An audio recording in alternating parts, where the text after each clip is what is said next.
우리가 이 북한의 땅굴의 존재를 어떻게 알게 됐느냐, 북한군 병사가 탈출, 귀순을 해가지고 이 폭로를 하면서 땅굴을 찾기 시작했던 거거든요. 북한은 20만 명에 달하는 특수부대를 보유하고 있는데 하늘로서, 바다로서, 산으로서 정말 침투할 수 있는 모든 수단과 방법을 동원해서 우리나라의 중심 깊숙이 침투를 할 거거든요. 주한미군 철수에 대한 목소리가 우리 내부에서부터 나온다면 그건 문제입니다. 안보에는 단 1%의 누수라도 발생이 돼서는 안 되는 것이고, 그 누구의 도움도 받을 수 있다라는 자세를 유지를 해야 되는 것이고, 주한미군이 필요 없다라는 뉘앙스를 가져가는 것은 그 자체로 재앙이다라는 말씀을 좀 드리겠습니다.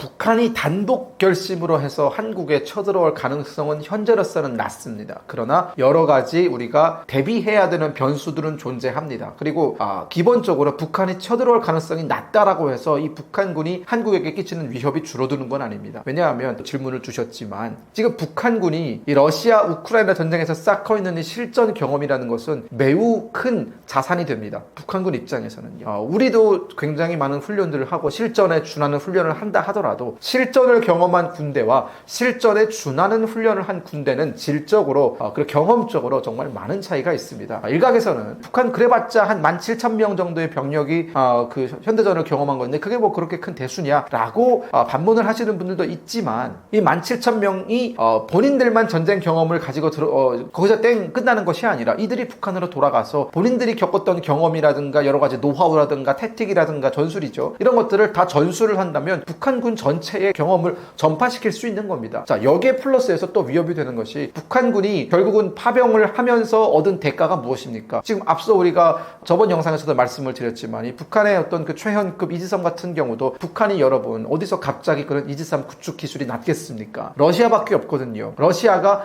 무기를 건조할 수 있는, 그 군함을 건조할 수 있는 기술을 북한에 주었고 설계 도면까지 싹 다 줬습니다. 심지어 무기를 만들 수 있는 재료도 다 줬어요. 그러다 보니까 북한이 그렇게 짧은 기간 안에 무려 5,000톤급 함선을 뽑아낼 수 있는 겁니다. 두 척을 뽑아낸다는 건 정말 많은 돈이 들어가는 것이거든요. 러시아의 도움 없이는 불가능한 일이었다. 그리고 여기서 이게 뭐 군함에서 그치겠습니까? 지금 북한이 보유하고 있는 미그 29 그 항공기들은 대부분 1980년대 중후반에 북한에 들여온 매우 낙후한 기종입니다. 하지만 러시아가 이 북한이 보유하고 있는 미그 29 비행기들을 모두 러시아로 가져가서 업그레이드를 시켜줄 거라고 해요. 그러면 여러분, 미그 29는 4세대 전투기고 지금 우리 대한민국 공군이 보유하고 있는 F-16, F-15와 견줄 수 있는 그런 기종입니다. 물론 우리 F-15가 훨씬 더 뛰어나고 또 F-16 전투기, KF-16 전투기가 훨씬 더 뛰어납니다. 그리고 우리는 그 F-35 스텔스기도 있죠. 그러나 북한이 80년대에 만들었던 그 비행기를 가지고 있는 것과 그들이 업그레이드된 미그 29를 가지고 있는 것은 우리 입장에서는 생각해야 되는 변수가 많아지는 것이기 때문에 그만큼 안보에 더 많은 비용이 들어가는 겁니다.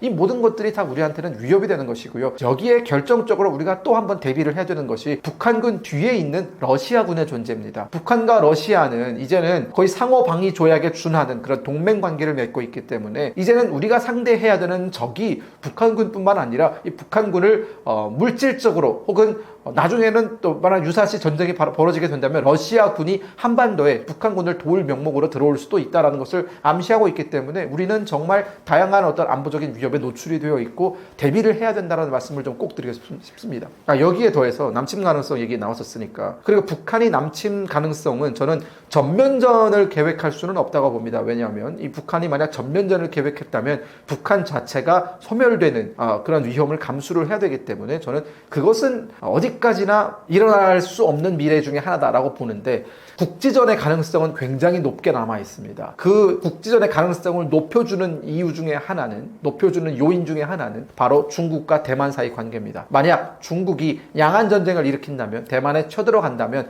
중국은 항상 그 전에 후방에서의 안정을 도모할 겁니다. 그 후방에서의 안정이란 무엇이냐? 주한미군을 묶어두는 것이죠. 한국에 주둔하고 있는 주한미군이라든가 혹은 한국군의 전투기와 항공기들이 대만을 지원하지 못하도록 이 서해를 봉쇄할 필요가 있습니다. 근데 그 서해를 봉쇄하는데 가장 결정적인 역할을 할 수 있는 사람들이 바로 북한입니다. 만약 중국이 나중에 마음을 바꿔서 이 북한이 필요하다라고 판단됐을 때 북한이 원하는 것들을 들어주면서 일정의 여러 가지 국지전 도발을 통해서 한국군의 발을 한반도에 묶어두게 만들어 놓는다면 중국은 보다 수월하게 대만을 침공할 수 있겠죠. 국지전이 일어난다면 주한미군도 쉽사리 중국으로 대만으로 이동을 할 수가 없습니다. 왜냐하면 북한의 위협이 커졌기 때문에 한미 상호방위 조약에 의거해서 주한미군은 북한으로부터의 침략을 방어해야 되는 의무가 있거든요. 저는 그렇기 때문에 중국이 만약 대만 전쟁을 결심한다면 북한을 꼬드겨서 대한민국에 대한 여러 가지 형태의 국지 도발을 부추길 가능성이 매우 높다라고 보고 있습니다.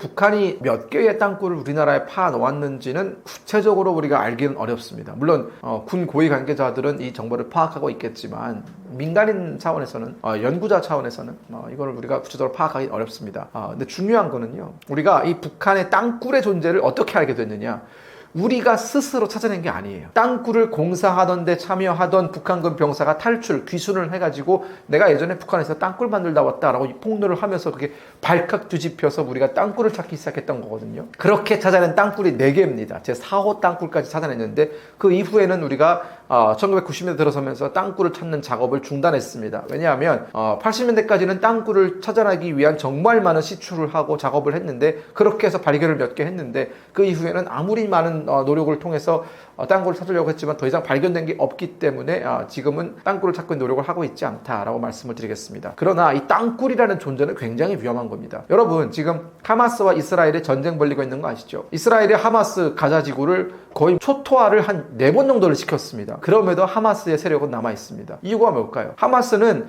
그 조그만 가자 지구에 무려 연장 길이 500km가 넘는 땅굴을 파놓고 있습니다. 그리고 이 땅굴은 주요 거점이 병원, 학교, 유치원, 대학, 이런 이스라엘이 함부로 공격할 수 없는 그런 민간 시설 밑에 땅굴을 파놓고 있거든요. 그렇기 때문에 이스라엘이 아무리 폭격을 하고 아무리 벙커버스터로 땅굴을 다 파헤친다 하더라도 그 500km에 달하는 땅굴을 다 파헤칠 수는 없는 겁니다. 이 하마스에게 땅굴 기술을 전수를 해준 사람이 누굴까요? 북한입니다. 시리아에서 이스라엘에 반대해서 싸우고 있는 사람들, 지금은 시리아가 많이 바뀌었죠. 그리고 레바논에서 이스라엘에 반대해서 싸우던 사람들, 헤즈볼라, 이 레바논 내 최대 무장 정파 중 하나고 테러 조직이죠. 이 헤즈볼라에게도 땅굴 기술을 전수해준 사람들이 바로 북한입니다. 그렇기 때문에 이 북한이 보유하고 있는 땅굴 기술은 무시할 만한 수준이 아닙니다. 심지어 북한은 이 기술을 언제부터 가지고 있었느냐? 1950년대 그 6.25 전쟁 때부터 이 북한은 땅굴 전술을 개발을 했고, 북한이 땅굴 전술에 몰두할 수밖에 없었던 중요한 이유는 그들은 항공전력이 없기 때문에 제공권을 완벽하게 미군에게 빼앗긴 상황에서 살아남을 수 있는 유일한 길은 결국은 땅에 굴을 파고 들어가는 것 말고는 없었거든요. 결국 상황이 그들을 그런 전술을 개발하게끔 유도했다라고 보시면 될 것 같고, 물론 아직까지는 북한의 땅굴이 발견된 것은 없지만 북한의 땅굴 기술에 대해서 우리가 반드시 경계해야 되는 것은 맞습니다. 북한이 사실 공개한 몇 안 되는 훈련 중에 한 몇 년 됐을까요? 청와대 모형을 그대로 만들어서 청와대를 점령하는 훈련을 벌였던 적이 있습니다. 아마 그때 우리도 김정은의 목을 딸 수 있는 참수부대를 만들었다라고 언론에 공개가 되면서 김정은이 그에 대한 맞대응 차원에서 본인들도 청와대를 일거에 점령할 수 있는 부대를 만들었다라는 것을 과시하는 차원에서 만들었었는데요. 사실 저런 훈련은 우리도 합니다. 대한민국도 우리 특수부대들도 이 북한의 평양의 어떤 당주학년의 청사라든가 김정은의 집무실이라든가 이런 어떤 그 주요 시설물을 타격할 수 있는 훈련을 갖추기 위해서는 그 시설물의 위치, 도면도, 내부 건물의 구도 이런 것들을 다 파악을 하고 있는 것이 중요하기 때문에 우리도 그런 훈련을 한다라고 말씀을 드리겠고, 북한의 특수부대들도 항상 저런 훈련을 합니다. 북한은 과거의 전면전의 양식으로 전쟁을 벌이는 것이 아니라 만약 우리와 북한 사이에 대규모 전면전이 발생을 한다면 전선이 의미가 없을 겁니다. 북한은 20만 명에 달하는 특수부대를 보유하고 있는데 이 특수부대는 마치 일렬로 서서 일정한 전선을 향해서 내려오는 것이 아니라 하늘로서, 바다로서, 산으로서 정말 침투할 수 있는 모든 수단과 방법을 동원해서 우리나라의 중심 깊숙이 침투를 할 거거든요. 그렇기 때문에 이들이 주로 받는 전술은 앞선에 있는 한국군을 쳐부시면서 들어오는 그런 밀고 내려오는 전술이 아니라 한국군이 없는, 우리 군대가 없는 취약한 지점을 치고 들어오는 훈련을 정말 많이 합니다. 그러기 위해서는 이런 어떤 시가전 훈련이라든가 이런 한국의 어떤 지형, 서울의 지형을 만들어 놓고 어디가 가장 취약한지, 어디가 가장 공격하고 빠져나오기 좋은지 이런 것들을 익히는 훈련을 자주 하는 것이죠.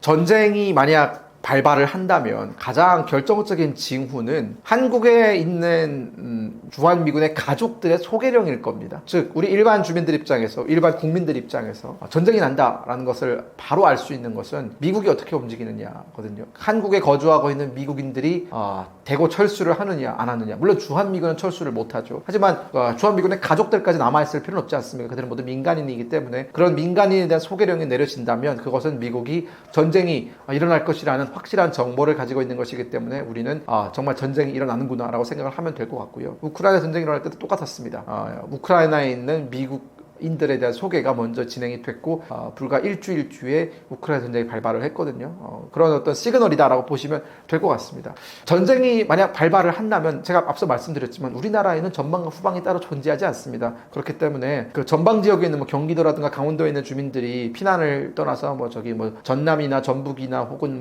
대구나 부산이나 이런 쪽으로 내려가는 것은 저는 크게 의미는 없다라고 봅니다. 모든 지역이 다 전장이 될 것이고 우리는 우크라이나와 다릅니다. 우크라이나는 영토가 굉장히 큰 나라거든요. 우리나라 영토의 6배가 넘을 겁니다, 아마. 그렇기 때문에 일정의 전선이 있고 치고 들어오는 것도 한계라는 게 있습니다. 왜냐? 치고 들어가는 것은 좋은데 보급에 문제가 있거든요. 우크라이나는 땅덩어리가 넓기 때문에 러시아가 아무리 급습을 한다 하더라도 결국은 우크라이나는 그걸 막아낼 수 있습니다. 하지만 우리나라는 종심이 매우 얕고 영토 자체가 크지 않기 때문에 치고 들어오는 부대들의 보급 이런 것도 크게 신경 쓸 필요가 없거든요. 그래서 저는 아마 전국이 다 불바다가 될 거다. 어쩌겠습니까? 그러면서 싸워야죠. 북한이 만약 전쟁을 결심했다라고 가정을 했을 때 그들이 사용할 수 있는 전략은 크게 3가지입니다. 첫 번째 전략은 본인들이 가지고 있는 모든 수단, 즉 장사정포라든가 미사일이라든가 이런 것들을 일거에 동원해서 기습 공격을 하는 것이죠. 북한이 선전포고를 하고 전쟁을 신사적으로 벌릴 나라는 아니지 않습니까? 그들은 6.25 때도 기습 공격을 해서 우리의 어떤 여러 가지 어려움을 초래를 했었는데 마찬가지일 겁니다. 수도권 불바다라든가 이런, 즉 전쟁을 일으켰을 때 최대한 혼란을 줄 수 있도록 민간지역, 군사지역 가리지 않고 북한은 본인들이 가지고 있는 모든 화력을 다 총동원해서 첫날 그렇게 타격을 할 거라고 보고요. 만약 그런 타격이 이루어진다면 아마 우리나라에는 엄청난 혼란이 일어나겠죠. 전선 부대는 물론이고 민간 지역까지 수도권 전체 포함해서 다 북한군의 공격에 노출이 되기 때문에 많은 민간인 사상자가 발생을 할 것이고 북한이 병원은 제외하고 때리겠습니까? 그런 병원, 기관시설 다 공격을 받을 겁니다. 나라 전체가 혼란에 빠질 거다. 두 번째, 이렇게 나라 전체가 혼란에 빠졌을 때 북한이 시행할 수 있는 전술 두 번째는 바로 후방으로 침투하는 겁니다. 북한이 보유하고 있는 A2 전투기, 안토노프 전투기 수송기 같은 경우에는 나무로 만든 수송기예요. AN2 같은 경우에 우리 레이더에 잘 걸리지 않습니다. 그런 것들 타고 내려오고요. 공기부양정 타고 내려오고요. 그리고 서해 5도 바로 점령할 거고요. 잠수함 동원해서 들어올 거고요. 정말 타고 들어올 수 있는 건 다 타고 우리나라 해안에 다 상륙을 할 겁니다. 그런 식으로 우리나라의 혼란을 더 가중시켜서 전선과 후방이 따로 없게 만들어 놓으면 우리는 정말 대응이 정말 어려워지거든요. 마지막으로는 이제 평탄화 작전이라고 해서 대규모 북한의 약 120만 명에 달하는 대규모 부대가 경기도부터 시작해서 하나하나 차근차근 점령하면서 밀고 내려오는 방식을 채택하겠죠. 이게 북한이 가지고 있는 3가지의 전쟁 시나리오인데 결국은 북한은 그런 식의 전술을 통해서 매우 짧은 기간 안에 전쟁을 끝내고 주한미군 혹은 일본에 있는 미군, 괌에 있는 미군, 하와이에 있는 미군이 한반도에 들어오기 전에 전쟁을 끝내는 것, 7일 만에 전쟁을 끝내는 걸 그들은 목표로 하고 있습니다. 저는 그래서 우리가 여기 어떻게 대비를 해야 되느냐라고 했을 때 늘 한결같이 강조하는 게 그겁니다. 최선의 방어는 공격입니다. 북한이 우리나라를 침략할 수도 있다라는 징후가 발견되는 즉시 우리는 선제 공격을 해야 됩니다. 북한이 보유하고 있는 화력의 70% 이상을 무력화시켜야 북한의 그런 어떤 대규모 공격으로부터 우리가 대부분 생존할 수 있고 우리의 역량을 온전히 보존한 상태에서 북한을 두들겨 팰 수 있기 때문에 우리는 항상 선제 공격의 옵션을 포기하면 안 됩니다. 이번 대선 기간 때 아마 그런 얘기가 조금씩 흘러나왔었죠. 주한미군 몇천 명 정도의 규모를 감축할 것이다 라는 얘기가 나왔었고 또 주한미군에 배치되어 있는 패트리어트 미사일 포대가 괌으로 이동한다라는 그런 얘기도 있었죠. 등등 이 주한미군의 존재 그리고 주한미군의 규모라든가 그들이 보유한 장비에 대한 축소 이런 얘기가 들려오고 있습니다. 이런 것들은 사실상 우리한테는 굉장히 좋지 않은 그런 뉴스입니다. 물론 저는 주한미군을 감축하는 것은 트럼프 대통령 혼자서 결정할 수 있는 일은 아닙니다. 이건 미국 의회 하원의 동의가 있어야만 주한미군의 철수 여부가 결정될 수 있습니다. 그리고 저는 트럼프 대통령조차도 주한미군을 완벽하게 철수해야 된다라고 생각하지는 않습니다. 트럼프 대통령 주변에 있는 안보 책임자들 혹은 뭐 전략 책임자들 이 사람들의 얘기를 우리가 종합적으로 들어보면 주한미군의 존재 가치에 대해서는 모두가 다 동의를 하거든요. 다만 이 트럼프 대통령은 사업가 출신이다 보니 한국의 방위비 문제를 압박하기 위해서 이 주한미군의 존재에 대해서 주한미군의 철수를 카드로서 활용할 가능성은 있습니다. 그러나 어디까지나 이것은 우리가 블러핑과 실제 카드 이걸 좀 구분할 필요가 있다라는 생각이 들고요. 주한미군 철수에 대한 목소리가 우리 내부에서부터 나온다면 그건 문제입니다. 예를 들어서 트럼프 대통령이 방위비를 올리기 위해서 주한미군 철수에 대해서 카드를 꺼낼 수 있죠. 하지만 이것은 어디까지나 니거시에이션, 즉 협상의 일부분인데 그걸 우리가 덥석 물어서 그래 우리 뭐 자주국방 하자라고 하면서 주한미군 나가도 된다라는 입장, 즉 강경한 입장으로 우리가 선회를 해서 트럼프 대통령의 심계를 건드리거나 미국의 어떤 우리가 잘못된 시그널을 보낸다면 주한미군이 필요 없다라는 시그널을 보낸다면 이거야말로 큰 문제가 될 거라고 보거든요. 자주국방 좋죠. 자주국방 반대하는 거 아닙니다. 우리의 안보를 우리 손으로 지키자라는 구호도 좋습니다. 하지만 우리가 정말 생각해야 되는 건 안보라는 것은 단지 의협심과 생각과 그런 여러 가지 어떤 그 구호만으로 지킬 수 있는 게 아닙니다. 안보에는 단 1%의 누수라도 발생이 돼서는 안 되는 것이고 단 누군가의 도움을 받아서라도 우리의 안보가 조금이라도 굳건해진다면 우리는 그 누구의 도움도 받을 수 있다라는 자세를 유지를 해야 되는 것이고 특히나 주한미군의 존재는 한미동맹의 근간이고 한미동맹은 지금의 자유대한민국이 존재할 수 있었던 기본 바탕이기 때문에 우리가 주한미군에 대해서 먼저 나가라 혹은 주한미군이 필요 없다라는 뉘앙스를 가져가는 것은 그 자체로 재앙이다라는 말씀을 좀 드리겠습니다.